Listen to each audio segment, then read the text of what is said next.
Good morning friends. तो material में अब हम अगले कंसेप्ट को पढ़ेंगे।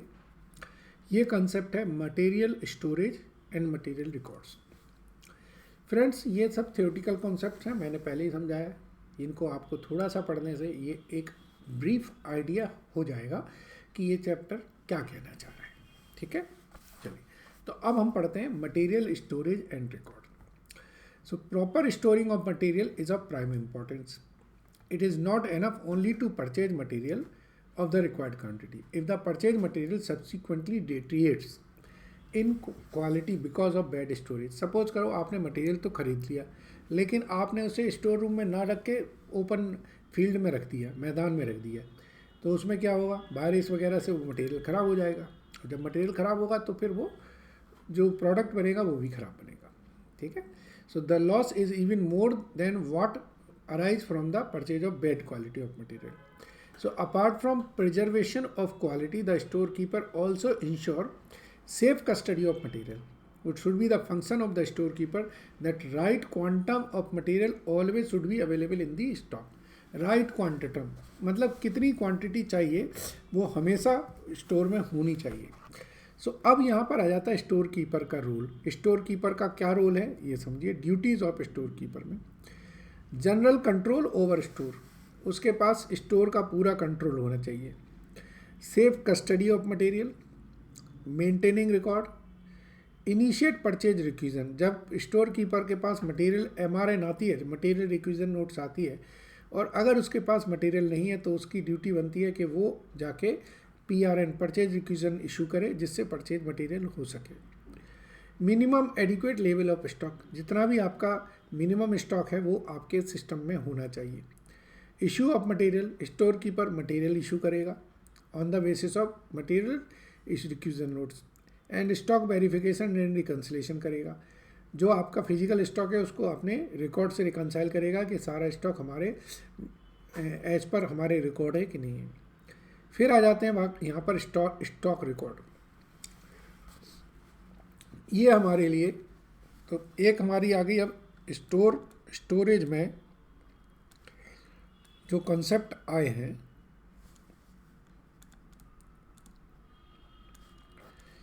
वो एक है हमारा ड्यूटीज़ ऑफ स्टोर कीपर। जो स्टोर कीपर है उनकी ड्यूटीज़। इसके बाद फिर आ गया हमारा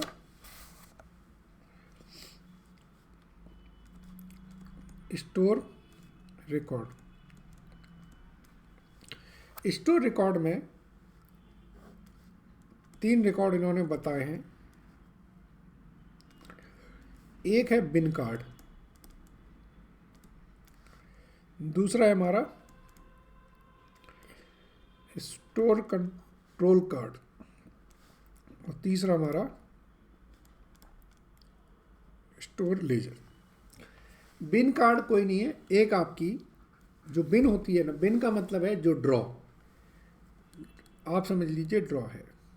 अब आप अगर सपोज कर लीजिए जो ड्रॉ है जिसमें वो मटेरियल रखा है, तो आप क्या करेंगे, उस ड्रॉ पे एक ऐसा पर्चा लटका देंगे और उसमें रिसीप्ट, इशू और बैलेंस लिख देंगे।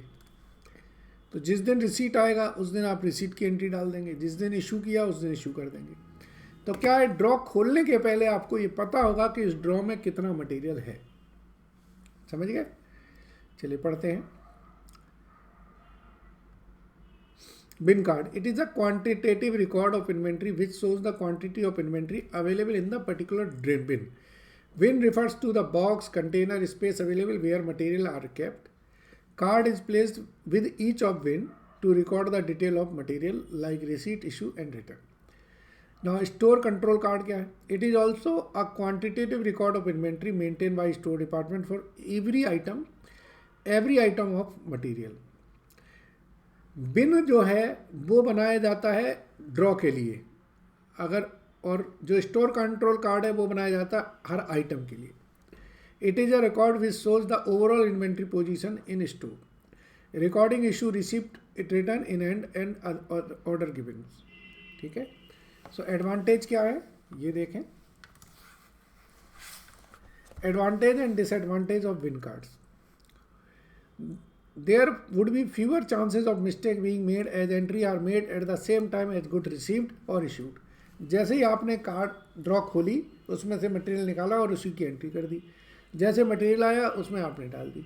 तो इस तरीके से ये एडवांटेज हैं और इसी तरीके से डिसएडवांटेज हैं जो आप पढ़ लेंगे। ठीक है, अब आ जाता है स्टोर लेजर। स्टोर लेजर आपका एक प्रॉपर लेजर होता है, बड़ा, जिसमें हर स्टोर आइटम की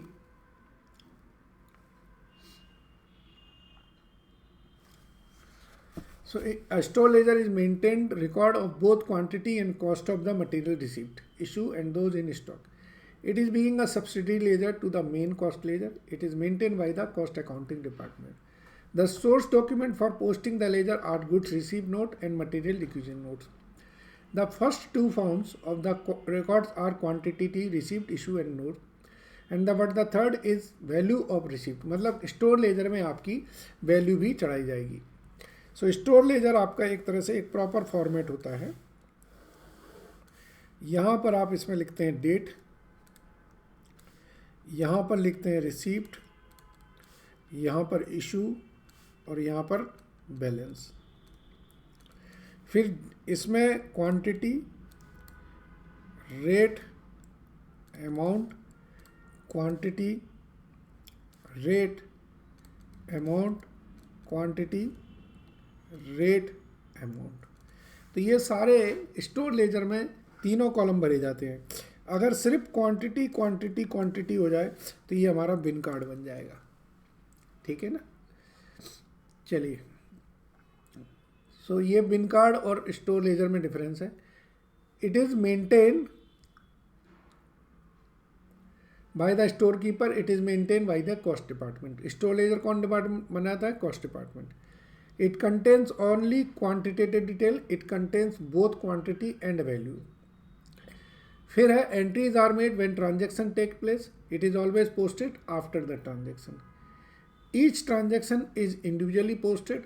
Transaction may be summarized and then posted. Inter-transfer do not appear in bin card. Material received from one job to another job recorded for costing purpose. ठीक है, तो ये बिन कार्ड और स्टोर लेजर में differences हैं, आप समझ गए होंगे। चलिए, अब हम नेक्स्ट कॉन्सेप्ट लेते हैं।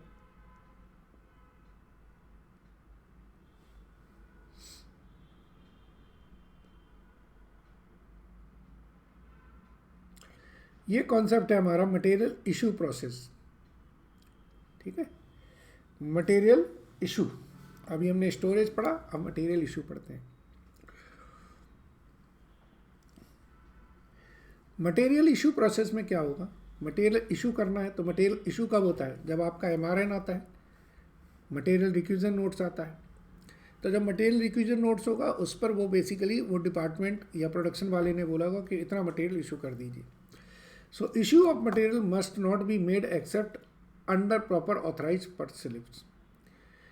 क्यों? अब आप सपोज कर लीजिए, अगर स्टोर में कोई भी आया और मटेरियल इशू हो जाए तो फिर तो ये आपकी चोरी हो जाएगी ना। So usually it is in the foreman of the department who has the authority to draw material from the store.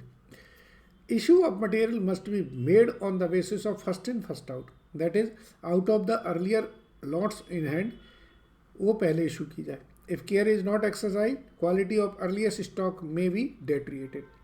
Suppose के लिए एक मटेरियल आपका 4 महीने पहले आया, एक मटेरियल कल आया है, तो आपने कल वाला मटेरियल इशू कर दिया, तो 4 महीने वाला मटेरियल और देर बाद इशू हुआ तो उसमें हो सकता है उसकी क्वालिटी ख़राब हो जाए। ठीक है, इसलिए पहले जो पुराना मटेरियल है पहले वो इशू किया जाए। सो इसमें अब कंसेप्ट ये है कि issue against material requisition notes definitely. दूसरा, transfer of material.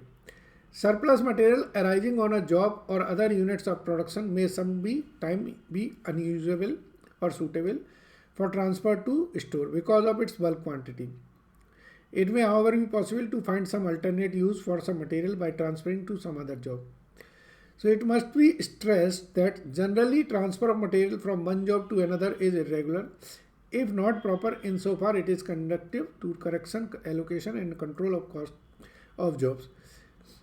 Transfer of material basically हमारा स्टोर लेजर में इशू हम एंट्री कर दिखाते हैं। So material transfer note costing department में जाता है, डिपार्टमेंट मेकिंग ट्रांसफ़र में जाता है।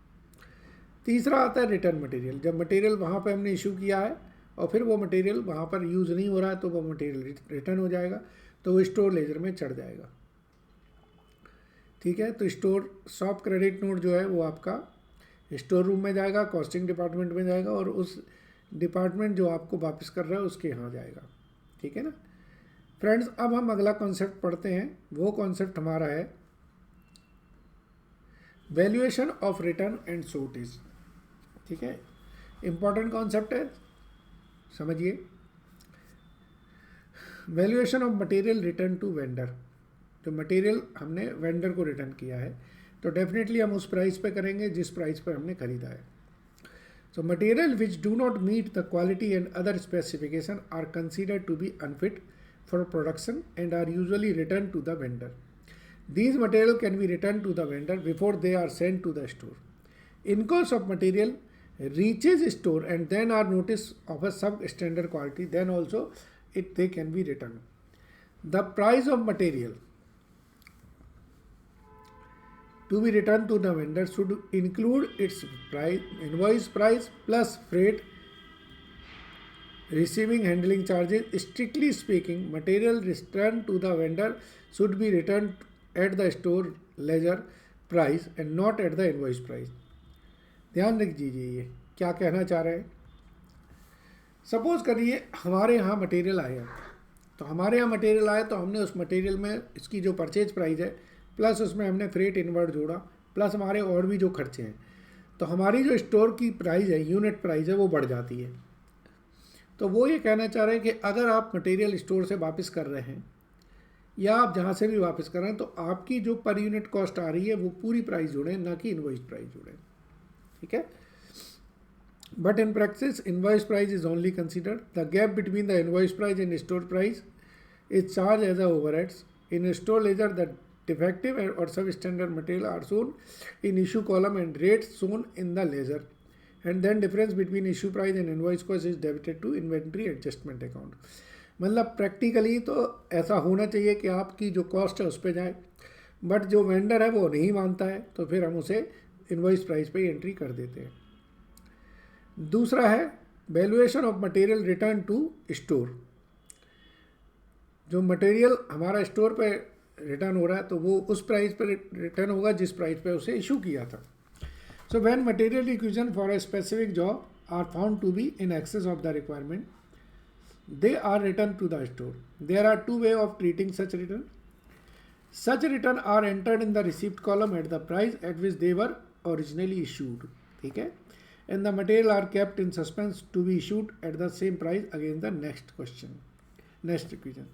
वो मटेरियल आया तो हमने अलग रख दिया उसे, क्योंकि हमें पता है अब ये कोई ना कोई जो मांगने आएगा उसे हम दे देंगे। दूसरा क्या है, include the price material in stock as they were fresh purchase at the original purchase issue price. दूसरा है कि हम उसे एक रिसीट में दिखा दें कि हमने ये जिस प्राइस पे इशू किया था उसी पे खरीद लिया है। नेक्स्ट कॉन्सेप्ट है हमारा, that is valuation of shortage during physical verification. So material found short during physical verification should be entered in the issue column and valued at the rate as per the method adopted. जो आपका method है FIFO LIFO उसके basis पर आप इसे उस price पर issue दिखा दें। मतलब अगर मटेरियल शॉर्टेज है तो वो आप इशू में से दिखा के अपना बैलेंस कम कर लें। चलिए नेक्स्ट कॉन्सेप्ट हमारा है treatment of normal and abnormal loss of material. ठीक है, अब हम पढ़ेंगे treatment of normal and abnormal loss of material. अभी हमने पढ़ा है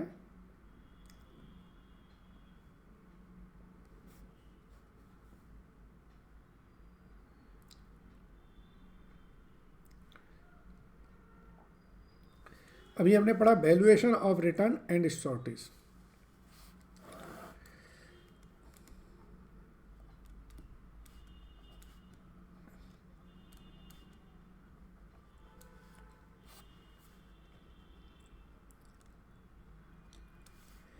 अब हम पढ़ रहे हैं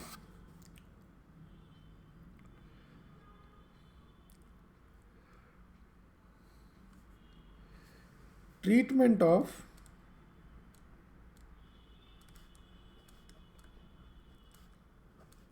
loss of material.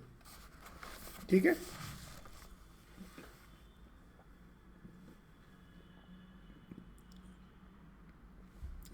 so loss of material during handling, storage process and may occur any of the following forms।